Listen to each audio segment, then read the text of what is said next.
Hey guys, welcome back to our YouTube channel Financeable. Today in this video, let's learn about how to log in to HSBC business account. So let's get started.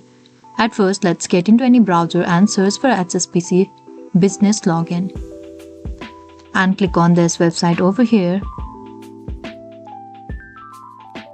And click on log on.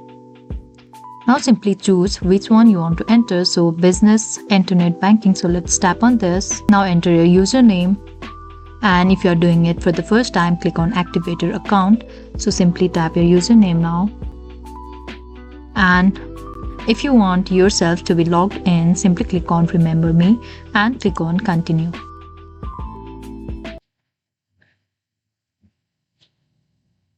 Now enter your security code.